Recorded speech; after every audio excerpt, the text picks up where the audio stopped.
Nous sommes au Mexique. Marao Lopez est agriculteur et possède un petit ranch du côté de la ville de Metepec.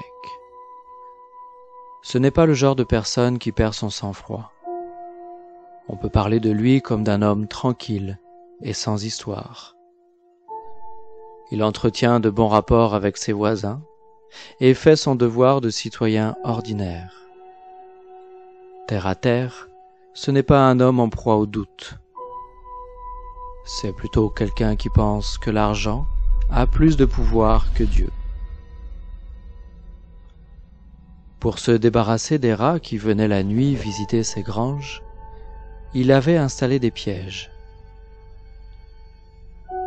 Le 11 mai 2007, il découvre, pris dans l'un de ces pièges, une créature d'une trentaine de centimètres, complètement apeurée. Quelle ne fut pas sa surprise de trouver une autre créature qu'un rat, pris dans l'un de ses pièges. Une créature qu'il n'arrive pas à identifier. Après 36 heures de peur et de stress, il décide de tuer ce cauchemar. Il plonge la créature dans une fosse remplie d'eau et, malgré ses cris de cochon retentissants, il réussit finalement, après plusieurs heures et plusieurs tentatives, à lui ôter la vie.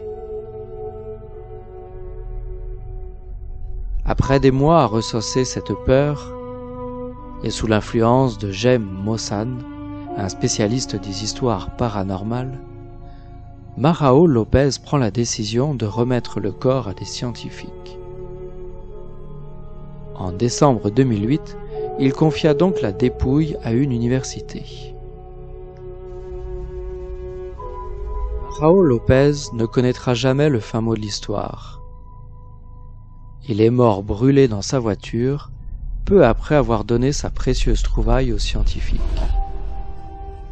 Fait étonnant, bien que la thèse accidentelle ait été retenue, les flammes de l'incendie avaient une température beaucoup plus élevée que la normale. De leur côté, les scientifiques affirmèrent qu'il s'agissait probablement d'un tamarin, une espèce de singe qui présente la particularité d'avoir les yeux positionnés de manière différente par rapport à ses congénères. Cependant, Mossan, le scientifique qui avait reçu la créature, décide de la remettre, une fois momifiée, au docteur Jesus Higuera, chef du service d'imagerie de l'Institut mexicain de nutrition, à la mi-avril 2009. Après l'avoir entièrement scanné, le docteur Higuera découvre quelque chose qu'il décrit comme d'absolument incroyable. Le cerveau de la créature est extrêmement développé. Le docteur écarte donc immédiatement la possibilité qu'il puisse s'agir d'un primate.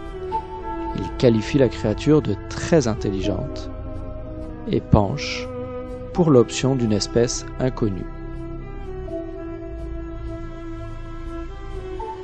Devant le nombre de questions suscitées par la créature, la décision est prise de l'envoyer à 3 laboratoires mexicains et 1 laboratoire canadien afin qu'ils mènent des tests d'identification d'ADN.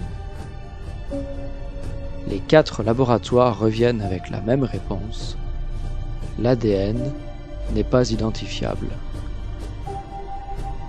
Comme dans le cas de l'Institut mexicain de nutrition, les scientifiques qui se sont attelés à la tâche n'ont pu que constater avec dépit que la créature est inconnue. Non seulement son ADN est inconnu, mais son anatomie défie les lois de la nature. Cet animal possède une boîte crânienne volumineuse, notamment la partie arrière de sa tête, ce qui le rapproche de l'homme. Elle serait donc intelligente. Son squelette a les caractéristiques d'un reptile, ses dents n'ont pas de racines, et sa morphologie lui permet de rester très longtemps sous l'eau, comme Marao Lopez avait pu le constater à ses dépens. Les tests pratiqués montrent également que les cellules analysées n'existent tout simplement pas sur Terre.